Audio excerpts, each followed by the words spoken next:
which all of us are doing on multiple levels. to do various and sundry. And now, and this is very important because now this is important, and the question is important because now it necessitates us in the quest for correcting and bringing justice and honor and integrity back into the social political platforms. You're dealing with jurisdictions. Because now we also know that while we're in transition, and these are things that are happening also with Donald Trump, etc., which we told about for the last 5 to 7 years, telling people that the nations of the earth were going to stop buying U.S. Treasury bonds. I can attest to that. That you're going to have a feedback loop. And we're telling people to take their fiat, not their money. They don't have money. They need to. This is back to why we did the fiat, issue. We have to get our people really understanding jurisdiction, because you have aggregate and then you have abstract. As an example, people get into the discussion of banking,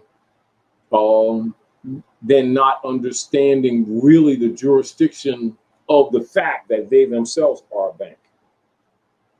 Yeah, because you could. No, I'm just saying, really comprehending that. You can say that and you hear people repeat that. But if you ask them to put on paper the explanation of it, they would have to show you beginnings, endings, limitations, and issues of jurisdiction. Because now you have limits of jurisdiction because you're interchanging with other people who also have entities that have instrumentalities that cross jurisdictions. And all of them are mixed between valid and invalid. And as a matter of fact, most of anything that's even valid in law are more recent activities with people who are buying and selling, or what you would call trading for silver and gold. Fact, aggregate silver and gold. And or dealing with specified jurisdictional instrumentality that have actually numerical reference in exchange for gold and silver coinage, etc., which is by law the money. Now, when you get out of that jurisdiction, now you're getting into what has been the problem, and that is private commercial paper who people, even in the name of consciousness, keep calling money, and they just corrupted the whole argument. They don't, here we go. Why are we doing this? They continue to demonstrate that they don't understand jurisdiction. And all I'm saying is, again, in addition to that, the subject matter tonight is to get us to start changing our language, because that's part of fixing it. Are we clear? And the question is vital, is very important, etc. Why? Because even in the process of trying to fix these things, right? People who are sincerely working to fix these things are still in the trap of colorable jurisdictions. What you must do is make those distinctions while you're working these problems out, and cognitively at all times make that distinction so you can measure even your progress and the people's competence in setting up or restoring the principles of international trade and commerce that superseded hybrid European colonial operations, particularly of the Western Hemisphere after 1492, etc., under the Spanish Inquisition operations against the Moors, which again is why we're dealing with this color of law operations. And people have lost cognizance of jurisdictional platforms and what jurisdiction means and the limitations of jurisdictions. And thus, in the process, have been constantly tricked into signing things, affirming things, allowing what you call appearances of voluntary jurisdiction, thereby consenting to false jurisdictions and thus fiat platforms and fiat instrumentality and getting robbed in the process, which is back to what we're talking about and what we're dealing with now, including the question about the banking. You're talking about jurisdictions. And so as we clear these matters up, and as we get these people to start studying these details, even children, younger children, will start working out problems just by understanding the different levels and aspects of jurisdiction, and logically, which comes under jurisprudence.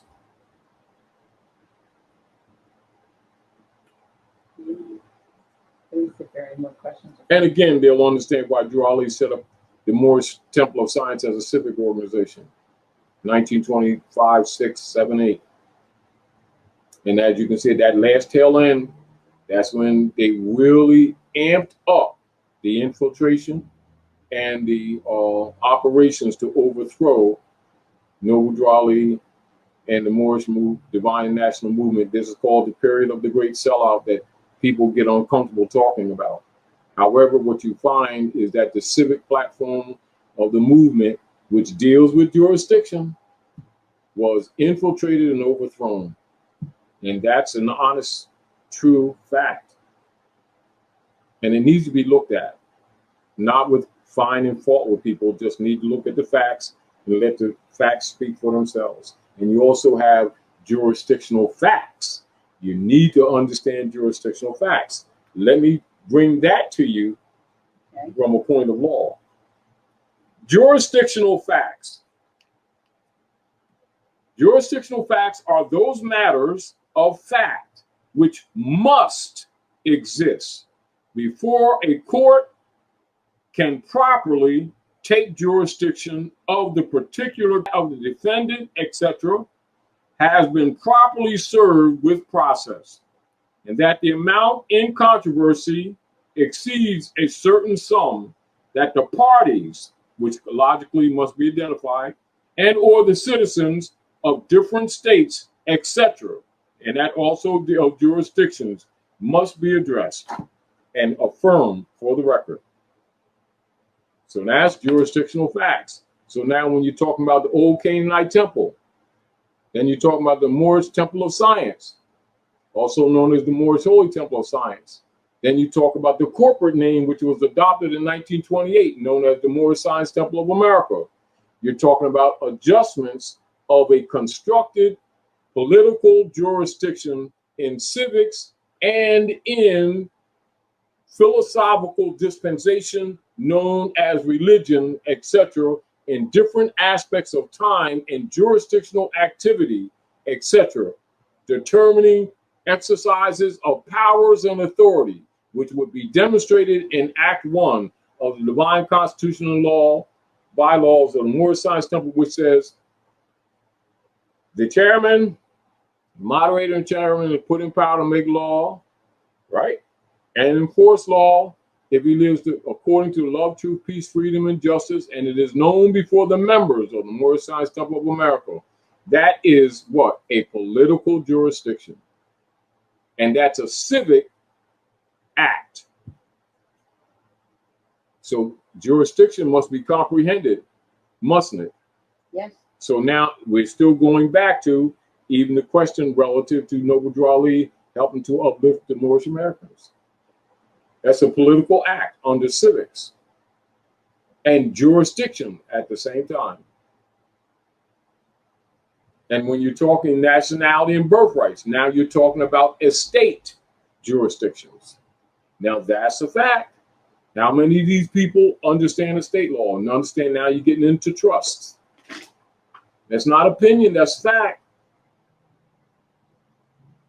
And I can't emphasize enough, Dr. Naila, why I brought this subject matter up, because I was thinking and I'm looking at all the politics going on, and I'm looking at our people arguing Donald Trump and Joe Biden, not knowing that while their activities affect us, it affects us because we're under occupation.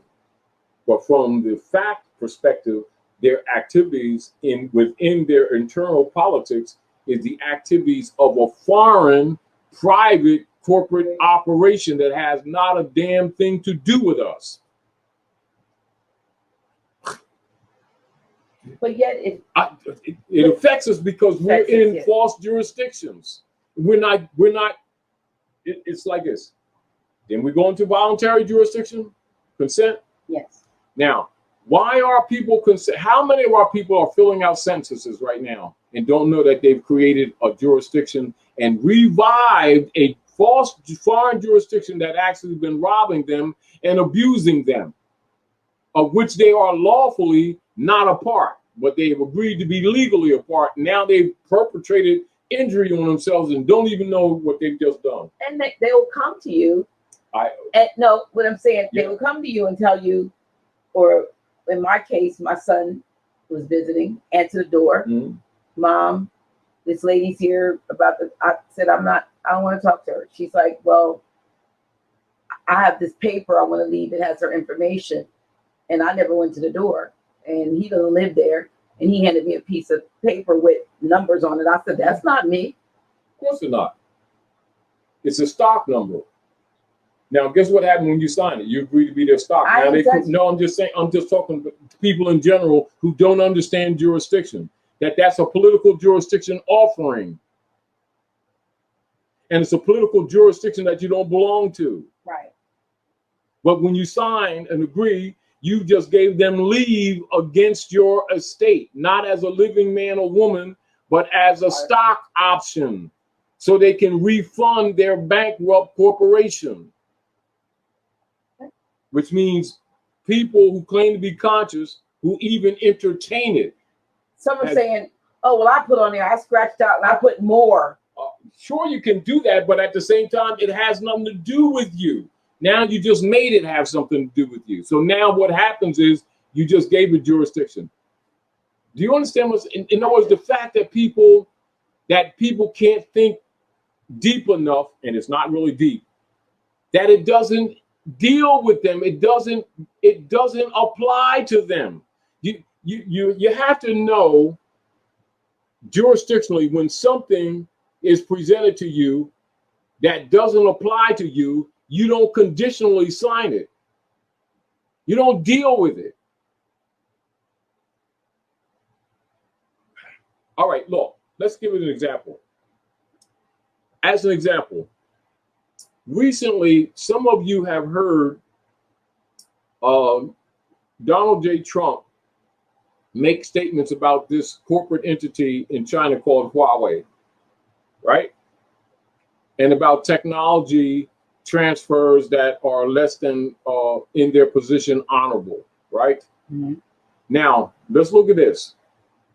Does the owners of Huawei, right, the owners of that corporation, make a form to do a census on their stock and then take it to Russia and tell Russian people to sign it? And would a person from Russia talk about signing themselves over to back up Huawei stock? That's no different than when the United States sends a census among these people of the land, etc., and asks them to sign it. Exact same thing, which means the people don't understand that that's a private operations or private foreign corporate activity for human trafficking stock, because they're bankrupt and they need new stock derivatives to sell to the world, who already resisting buying them anyway. But here we go to bonds, but they keep talking about bondage and don't know what bonds are. Do you see the problem? We're back to jurisdiction. We're still dealing with jurisdiction. And what I'm saying, Dr. Naila, is this, is that as we converse these things, if people comprehend jurisdiction, they would recognize it themselves without us having to discuss it. Do you understand? Meaning that you recognize Happy the Clown even though he's changed the colors of his uniform. Well, I think and somebody mentioned, I saw it, I missed it, but someone said that they promote like the census and so forth on these urban radio stations. And of course they're going to use venues that they know we listen to. Let's look at this. Let's back at this up. Let's break this down, Dr. Naila. The urban radio stations owned by who? Foreign corporate operatives of the Roman Curia of the United States Corporation Company, franchised, licensed. But the implication is that they have some kind of sovereign independence. That was the implication, isn't it? They still don't understand jurisdiction. You see the problem? Oh, yeah. So we're trying to get people not to go pro or con, but to examine what they themselves are saying. Examine when people are coming to you, who they are, where they derive their authority, what's their nationality, if they have an entity operation that they're presenting to you, knowing factually that the entity corporate LLC operation takes on the nationality of its creator. Therefore, nationality comes into play again. Now you're talking about jurisdiction again. It becomes very evident. It should be evident when you see the narrative, the mainstream narrative is very, they're talking about solidarity here amongst the Moors. Well, you see the solidarity with the media, the so-called entertainment industry, the so-called medical industry, the ones that are still. Now let's look at why is solidarity. What? Now let's trace and it. why we can't be. No. Let's start with them. Okay. Let's start to identify the solidarity that you're talking about. The implication on the surface seems to be what you would call agreed organized activity. What you need to recognize is that these are corporate entity platforms that belong to a group body of foreign, alien, hybrid European people. They are a controlled venue. That's their unity, not morality, not bloodline, not pedigree, but human trafficking operations that are all controlled by a conglomerate board of directors. But people keep thinking these entities are sovereign activities of people who may participate in them, when the people are stock by agreeing to even entertain these things. Did I make a point on that, or do I need to go further? No. I mean, I always characterize it as the octopus. The head of the octopus is the so-called. That would be, you can look at it. No, the head of the octopus would be, in fact, by corporate construct, the Pope of Rome and the Bishopric of Rome. Right. The arms, the first parts of the arms of the octopus in that allegory would be the Queen of England, and what they refer to as the royal families, or the elite 13 families. bloodlines. Yes. And then the stinging tentacles would be known as the congressional industrial military complex, known as the arm of enforcement for the United States Corporation Company, known as the U.S.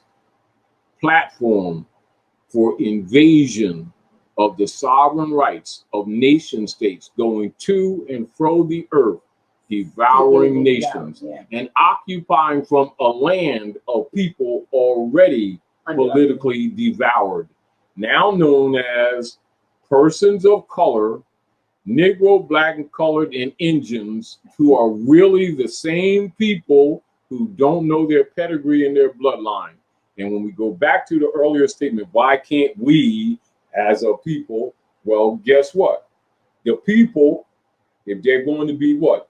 Bonded in unity, must honor their mothers and fathers. Who are they? They are Moors. Who do they agree to be? Colored people, which takes them off the platform of international law, treaty protections, and securities. Is that complex? It's not. But the concept of jurisdiction is not clear with them. Are we clear? Even a lot of times when people talk about name and nationality, what they don't explain to the people if it are and is jurisdictions. And so therefore people look at it as an opinion, but whenever they're challenged, as example, somebody steps on their steps and has a census for the United States Corporation Company, they start signing things, don't even know they're dealing with foreign persons claiming to be Americans, and their agreement is a sanction for their estates to back bonds that back the bankrupt United States corporation company, which is owned by foreign alien Europeans, foreign agents who actually have made the people stock, and that has been backing them up economically around the world, and they call it floating bonds. And these people don't know, as soon as they start sanctioning the census, they've agreed to relinquish their estate again, not that it hasn't already been hypothecated. Assumed, that's called assumed jurisdiction. And so when they agree to be people of color, assumed jurisdiction is automatic. They claim to be black people, assumed jurisdiction is automatic. When they claim a nationality, immediately you have, by international law rights, an injection of averment of jurisdiction and adverse claim automatically by law, and thus under quo warranto, jurisdiction must be proven for the fact before any activity takes place. So how are they going to have a census for human stock under the guise of a census, and these people keep signing these things and not even understanding jurisdiction? They're self-violating. Now it's called voluntary jurisdiction, thus therefore consent. So what they're doing is they're perpetuating against themselves the very problems politically and economically they're trying to solve.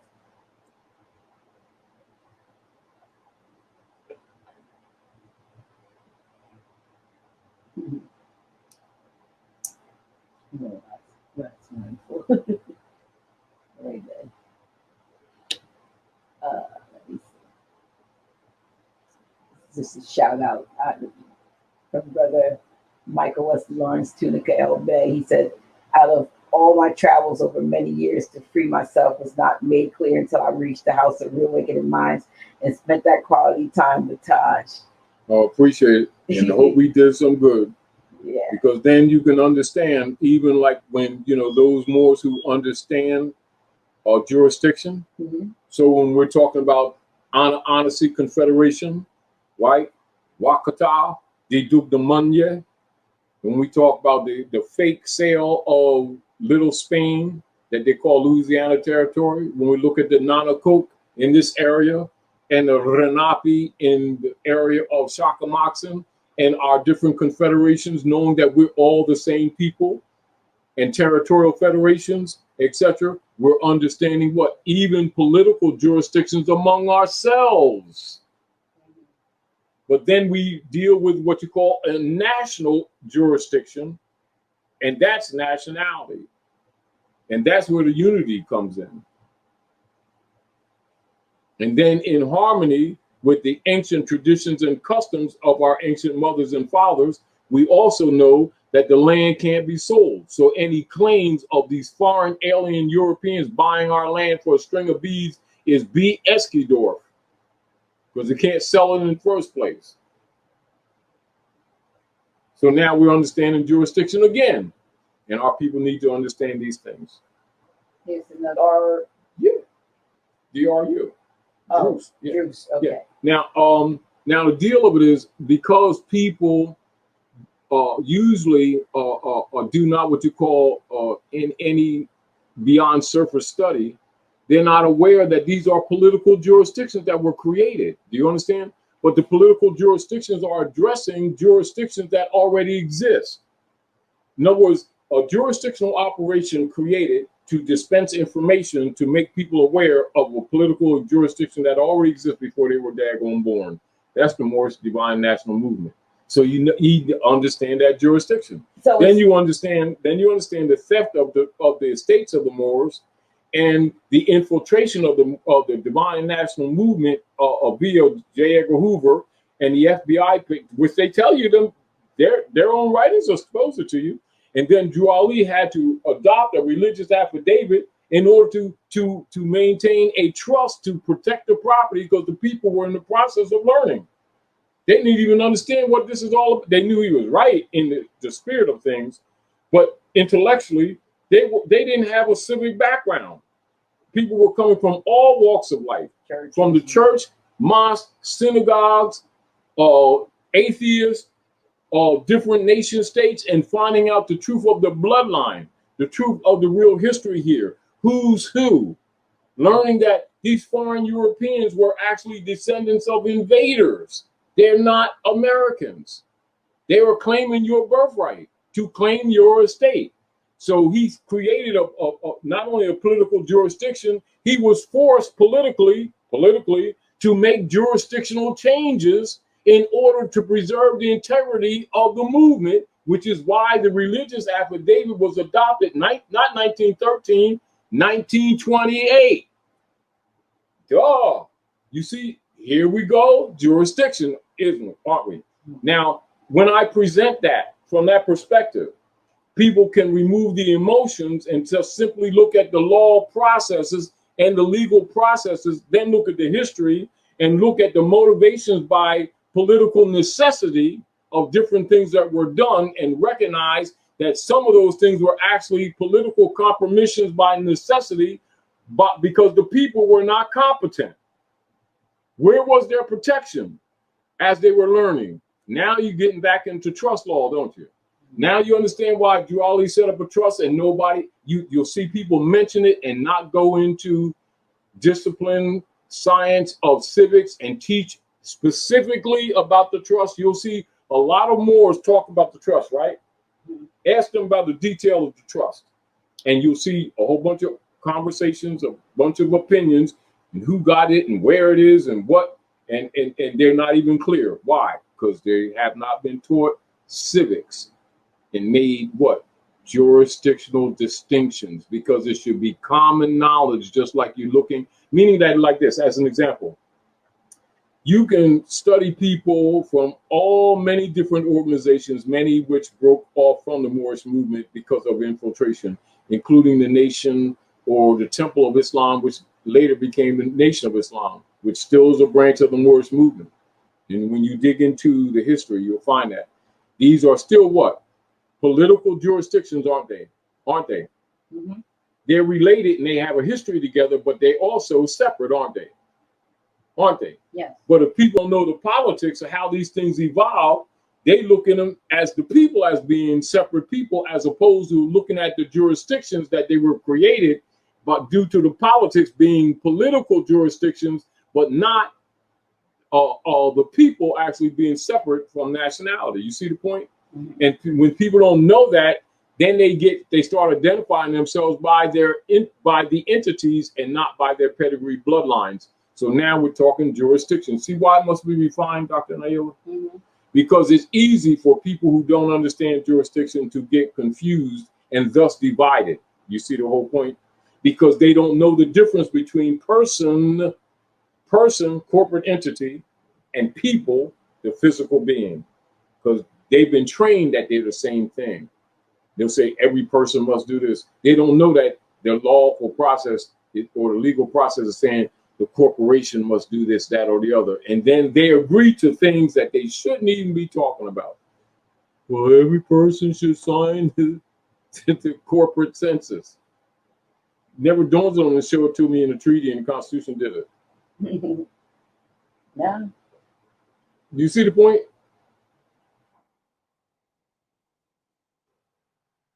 Jurisdiction. And logically, in relationship to what I just said, persons who are in leadership position who know these things should basically give the people the basics so that people can make what? Competent, rational decisions in all that they do, socially, politically, and economically. And thus, by virtue of those activities, demonstrate their social, political, economic, and spiritual alliances, which is also a jurisdiction, isn't it? Yeah.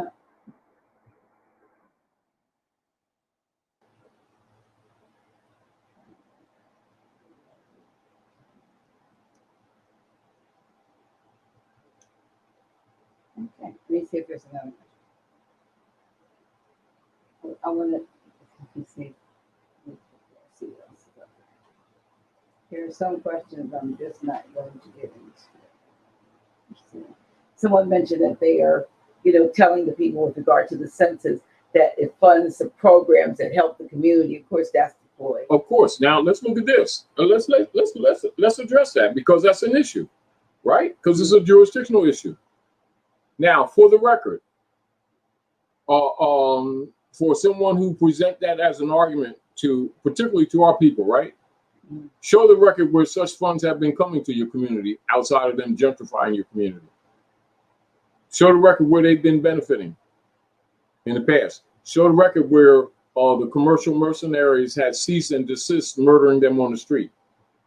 Show the record where the commercial mercenaries were not invading people's houses and shooting old women and children in their homes under the guise of law and authority, which they didn't have. And then talk about the history of these censuses that they've been signing, and show where it's been benefiting our so-called neighborhoods, and show where it has ungentrified, degentrified neighborhoods that our people have a history of suffering from. Now we're back to jurisdiction, aren't we? Because it's still jurisdiction, isn't it? You notice how they always, you notice how they talk about, oh, you're going to get some funds. You know what you're going to do, they're going to steal some funds from you. Robert G says, asked if you will go in on the correlation of the fall of the Red House to the modern day jurisdictions in the U.S. court. Basis of the politics. And what it is the false colorable jurisdiction known as, commonly around the world today, the U.S. democracy. That's also a jurisdiction that evolved in the political platforms of the world after the fall of the Red House. 1492, including their celebration of the fall called January the 1st. And it ain't a calendar year. It is a political jurisdiction created in relationship to the fall. And as a matter of fact, they used to do it in what they call blackface. And this past year, they did it again as a symbol.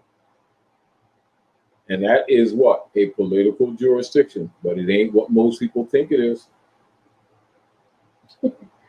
And they assemble at 6th and Moore Street at Philadelphia. Everything they do is done through They symbols. tell you the truth. Do the people understand jurisdiction? Do you see the point? As a matter of fact, they say that mum's the word. It's called Mummer's Parade.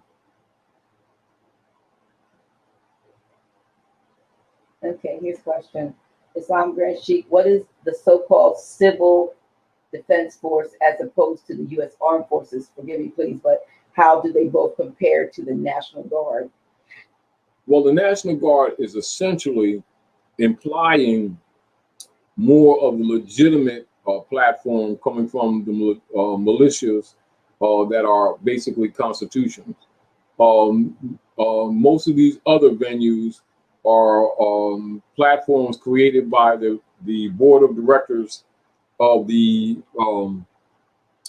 platform of the Knights of Columbus Ku Klux Klan oath under the Defense Department, or Department of Defense, which is actually under the thumb of the operatives of the Circle Church and the Chancery, and their operations have been more or less feudal under a color of law and not under Constitution, Republic, or of treaties. Now that's the fact.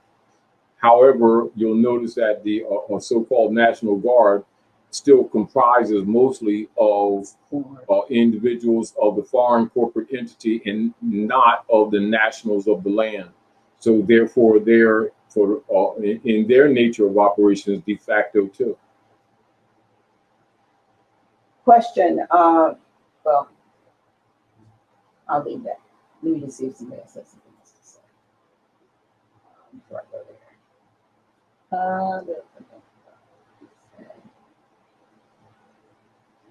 Here's one comment.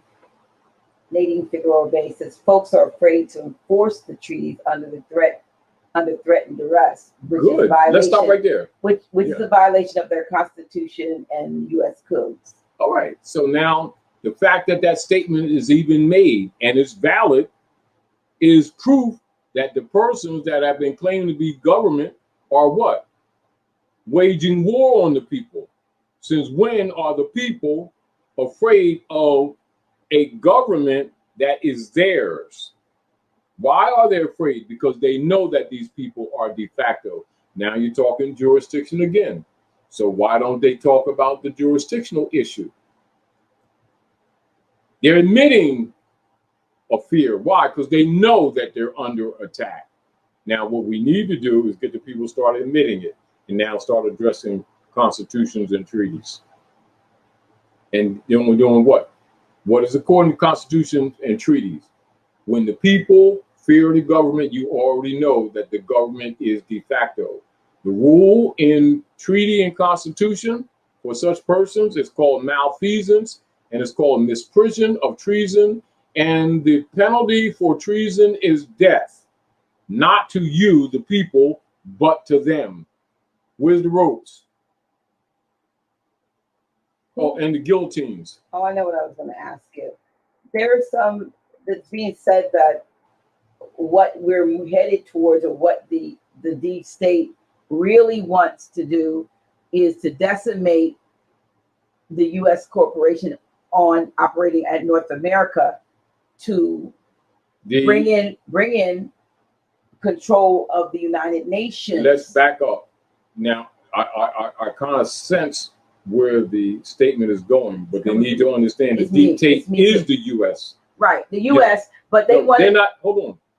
The statement that I'm hearing is that the deep state wants to decimate the U.S. corporation. The deep state is the their US operations in here to bring in a different. You know how you've talked about. Yeah. Let's back up again. All right, because I think it's being missed. It's me asking you this question.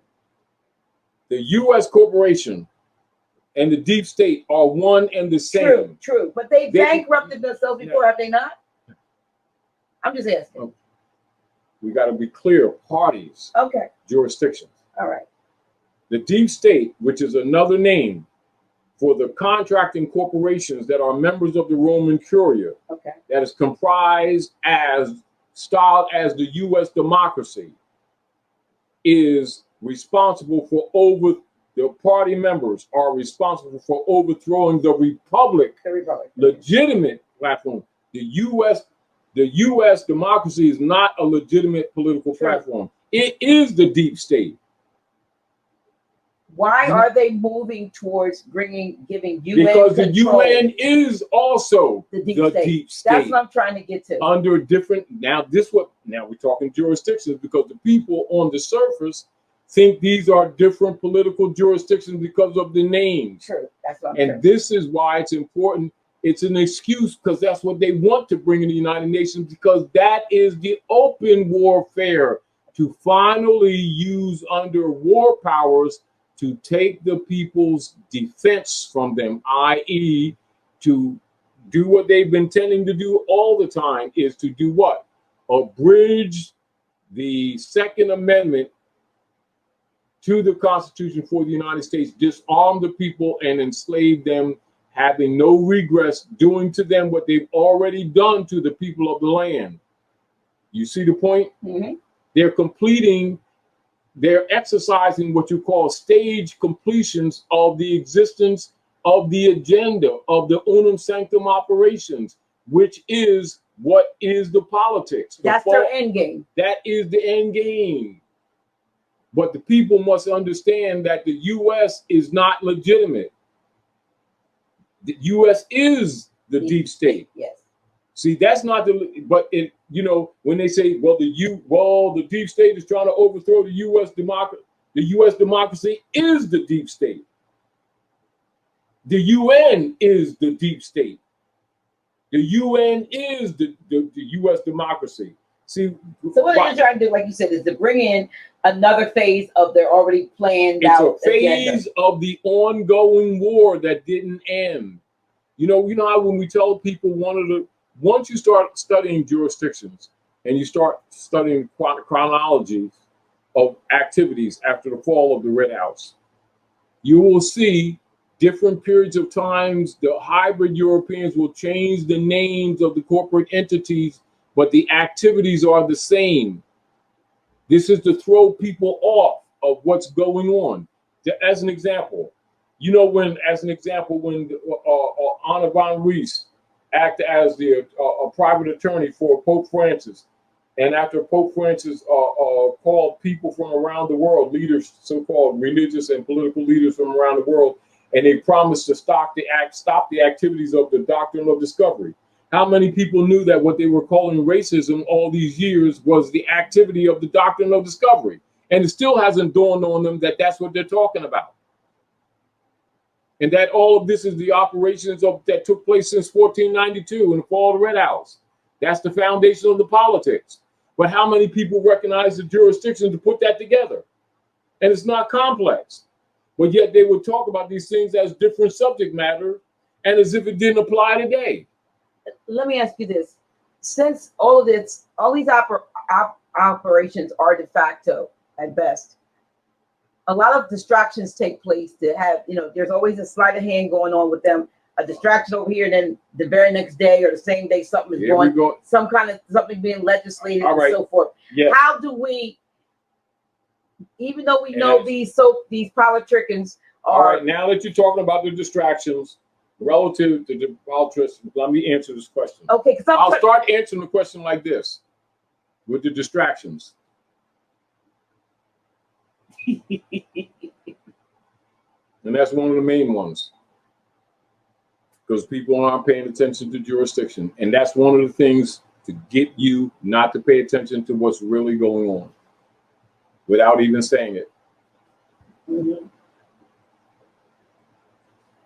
But a lot of legislation goes through. And I know, when I used to. And the legislation, if it's colored, is not law. Right. This is what must be. We don't even read these things when they're in their beginning states. We don't look at this stuff. We don't read. Exactly. We don't oppose anything. And by the time we up there marching and praying, it's because it's already passed. And then they're going to go around and discuss how to. They're going to sign the census. We're back to that even. Do you see the point that I'm saying to you, Dr. Naila? Yes. Now, and yet, if you say to many of these people who matter these issues, if they're talking about the census as an example, say, tell me about all the jurisdictional matters concerning the census, and watch them get persimmon lips. As if your question is not related to what they're talking about. And it's absolutely encompassing it. Absolutely. And the questions that evolve from all these things go back to the jurisdictional issue. But I'm presenting it to show you and to demonstrate to you that people who should be addressing these things are actually enmity to the people you've trusted, not just the hybrid Europeans. Because to resolve these problems, you're going to have to talk about what's really going on. You can't continue to address these things from emotional belief positions. You must be specific of what's going on. And you're talking about the multiple levels of jurisdiction. That's a fact. Failure to address them is an abdication of rights and liberties, which is what's been happening to you, us, collectively. Yeah, there's a lot of things going on. There's a lot of things. Well, that's why they're allowed to go on, meaning that this is what's been happening, Dr. Naila. The neglect that has been going on for all these generations has hit what you call an apex. So now the results of the seeds planted can no longer be ignored. And then the problem is people are still trying to argue them from the emotional perspective and not what is really going on, which is a collage of crossed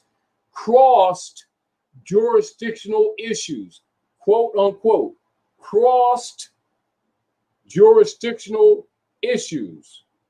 Where is what the problem is? They're talking about racism, viruses, and everything else, which is not the issue. It doesn't mean these aren't issues. That's not what's going on. And what's happening is they keep abdicating their rights of claim by getting diverted into arguments that are not relative to root cause. They're controlling your complaints from getting in the mainstream news, and you have no venues to complain because you could tell the public what's been happening to some of you who technically were somewhat wealthy and discovered that your accounts went from 6 zeros to 00. It's not even accounting some of the little snafus. Oh, Monday the computers. See, this asteroid is coming near the Earth and stuff like that, and it made the tides come up. And then the computers had a glitch on it, and I didn't get my Social Security check, and then I fell back a little bit more. But see what they're doing, they're making sure that they can't evict me, and that's how you all talk, and you ain't paying attention to jurisdictional issues, and that you're being diverted, because what's happening to you now is getting ready to increase. And guess what? A lot of these questions that people are projecting, they're not going to be talking about questions. They're going to be talking about, where's the nearest person who I thought was government? We have a rope for them and a guillotine. Why are you telling me? You should have done that generations ago. And what has happened, you let this BS go on for so many generations, and now you're starting feeling the fruits of your labor. You're now starting to reap what you have sown. I say this to you as I've said it before. Don't accept what Taji Guy is saying. Prove me a liar. Now it doesn't matter anymore for me to try to convince you all of anything, because now Rome is showing you openly that they are your enemy. And if you don't accept that, that's on you. And you keep jumping in their jurisdiction, what you don't do is make a pact with the devil. Because guess what they don't honor? They honor no contracts. They honor no constitutions. They honor no treaties. They are absolutely and positively rogue and de facto. Have fun. I was listening to Lizette Zhang today, and she was talking about the fact that I'm not sure exactly what happened, but it happened on the 29th of August, the day after we were distracted by Chadwick Boseman's transition. After the sacrifice. Right. Well, the day after, the very day after, there was something major that happened with this financial collapse, and they've been covering it up. But what she talked about is coming up is that they're basically moving us very, very quickly to, of course, the digital society. And what they're going to do is what they had hoped with the $1,200 stimulus checks is that people will run out and buy stuff to stimulate the economy. But a lot of people held on to this, believe it or not, held on to the $1,200. So now what they're moving by before January 21st, I don't know what the significance of that. They want to have it so that we're at a digital, they moved it, the currency is digital, and that if you don't say expend it in a certain period of time, it's going to start it's going to be all the way down. They can take it from whatever. Which means, what have we been telling people for years? The digital system is being set up so they can steal from you easier than they did before with the physical fiat. Right. And the people still don't understand that those are jurisdictions. Yep. Meaning that and this is what's been happening. People, and this is not just people who were considered what you call economically poor. People who've had businesses, etc., who say last month may have an account with 6 digits in it, discover their account is down to 4 digits, and they have no outlet of communication to argue or to publicly inform the people. That's what's happening to them. It's going to be happening to a lot of people. As soon as they go there, guess what happens immediately? It's already in place. The same way they're going to steal their energy output through the digital, they also use that same digital platform to do what? Sometimes what's been happening over the last year or so when we started talking controversial issues, Dr. Naila, right in the midst of your conversation, same thing. That's what they're going to do to your digital cards, y'all. And now you're talking what? A digital jurisdiction, which was a plan to get you off the fiat so they can rob you quicker.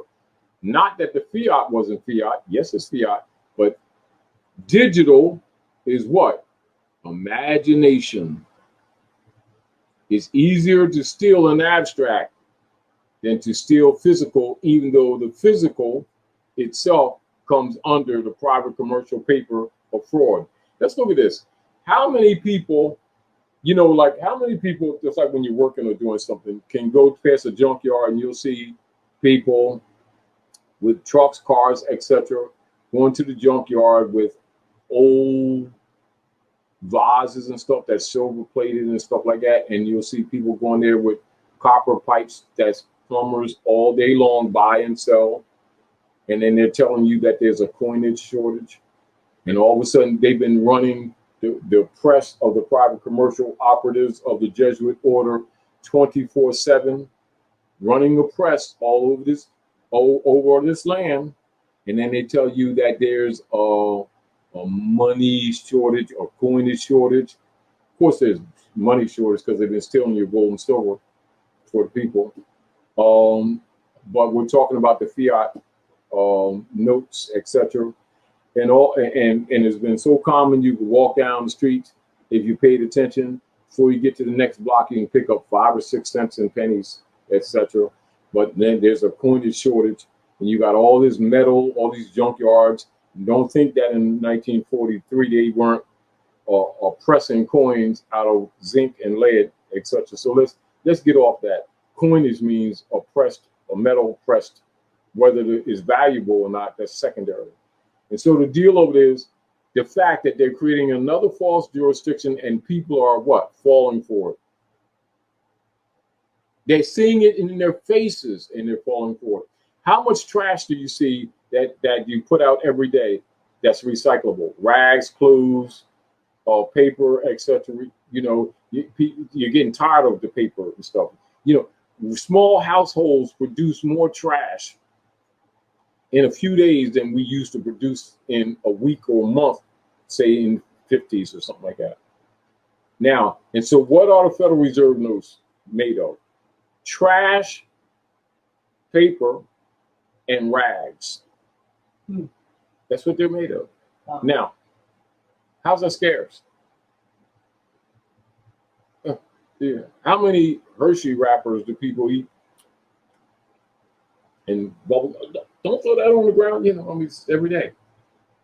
All this is paper with rag for reinforcement, fiber, with ink on it.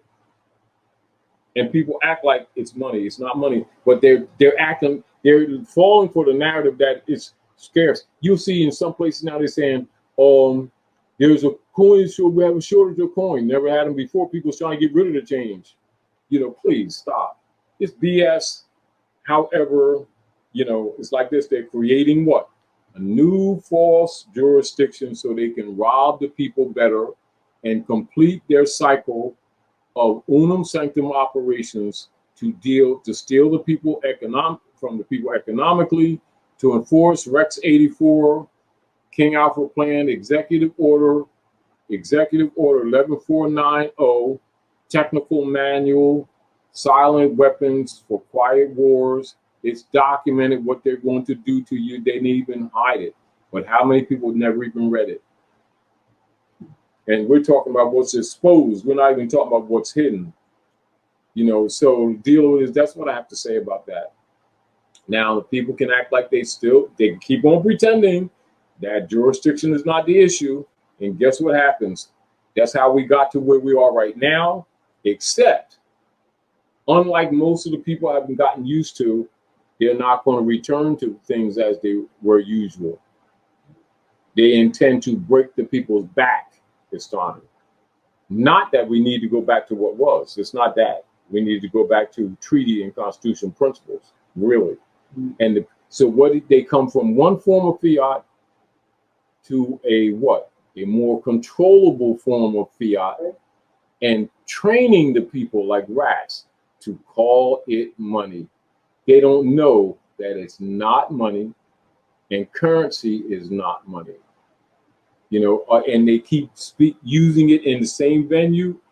Now they've created another false jurisdiction. And this is back to our earlier conversation. If we don't correct that with our people, consider the loss. So the best thing we can do, and this is what I say to you, and I'll say this over and over again, do your best and leave the rest. Try to get information out there as clean as possible and save some of the youth. Because most of the people in what is called the adult population will be exterminated economically and politically. They will be broken. And when they resist, they're going to be camped and chipped. Now, that's not a threat from me. That's the fact. And these people keep pretending they don't get this, don't understand this, and they keep looking for, oh, they're going to vote for somebody that's going to fix what the other party broke. And they've been doing this for generation after generation after generation, trading places to rob the people, decisions for the people. It is a sanction for you to become a new stock option for them. These very same people that you think you're voting to represent you, no, what you're doing is agreeing to represent their stock derivative options that went bust. The only caveat to that, to your advantage, is not what you've done, but the fact that the nations of the world aren't buying them treasury bonds anymore, even against your own interest, against yourself.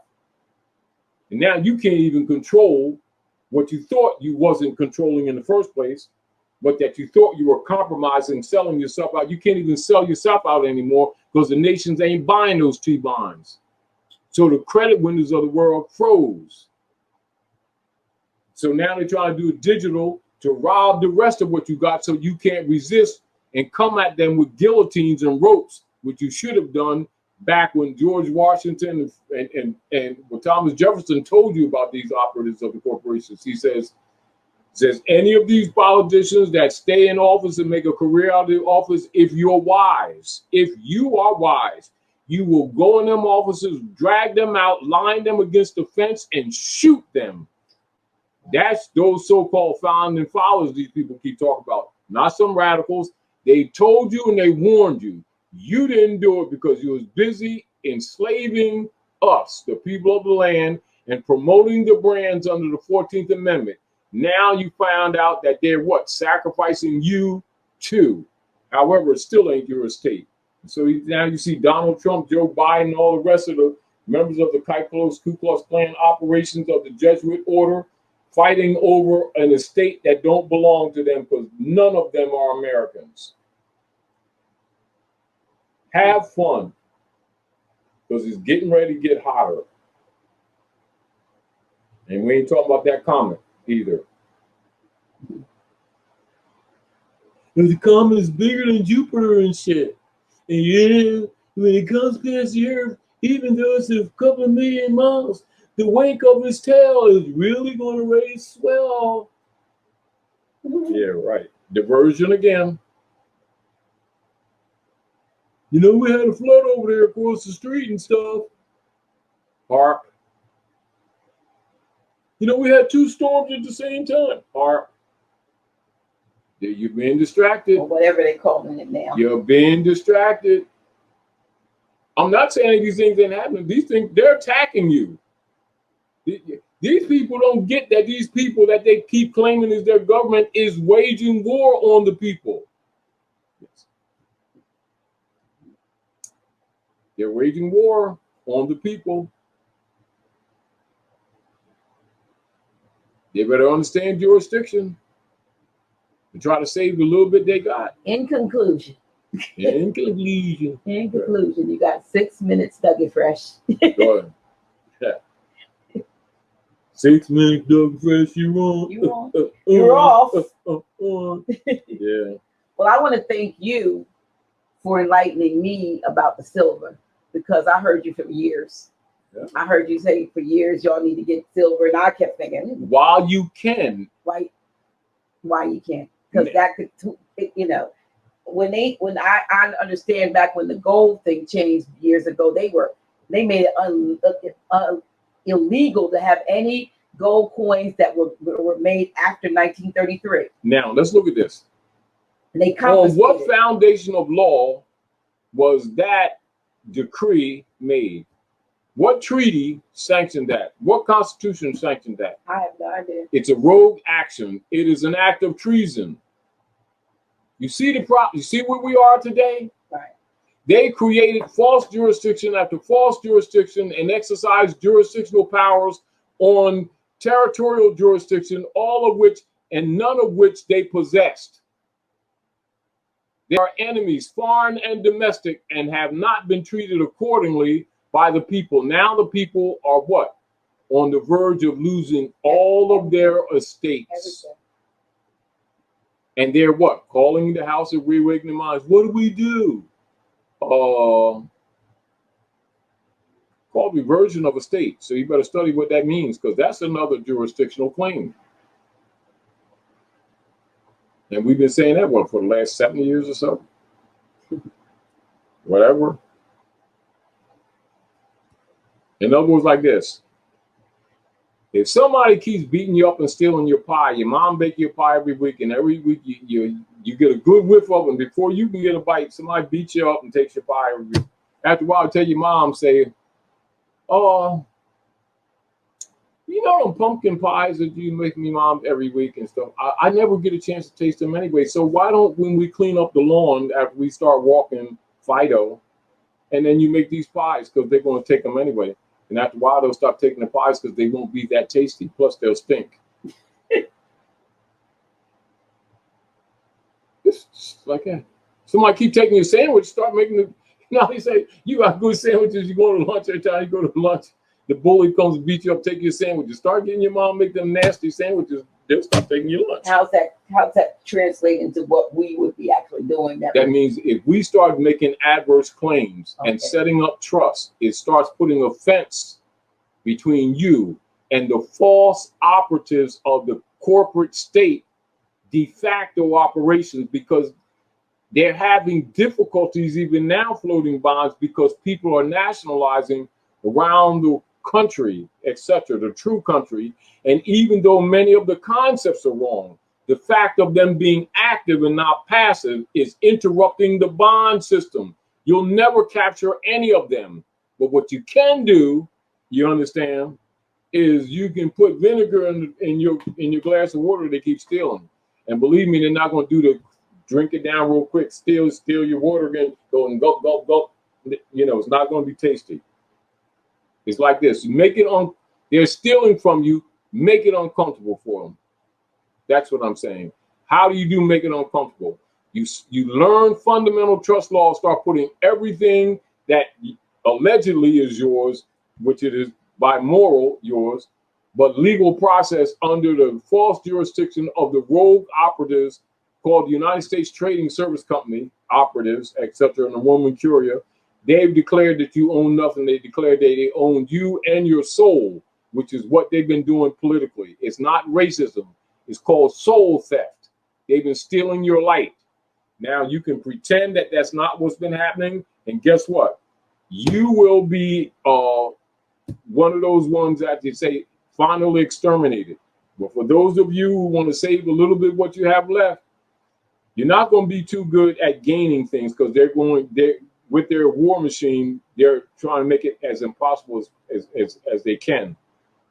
However, what you can do is not make it easy for them. So set up trust and start making adverse claims on all your property, etc., and stop signing their private human trafficking census, which sanctions them to make another bond against the name that you think that you're calling yourself. The plus, like I said earlier, is because the nations aren't buying them anyway. So they can keep on making these bonds and no one's buying them. So that's why, again, why you have the feedback loop. Not because just because these people are waking up and nationalizing, but also because the world are not buying them bonds anymore on those birth certificates, marriage certificates, and other feudal law instruments that were legislated under color law by the rogue operative owners of the United States Service Corporation, run by the Circle Church and the Chantry from Fleet Street, England, and the Queen of England, etc., answering to the Pope. The platform has collapsed. Translation, they don't want to trade with Babylon no more. They're going to let her stuff burn. And if you keep on holding on to it and not paying attention to true jurisdictions, You're going down with her. Come out of her. Back. Come out of her. Listen.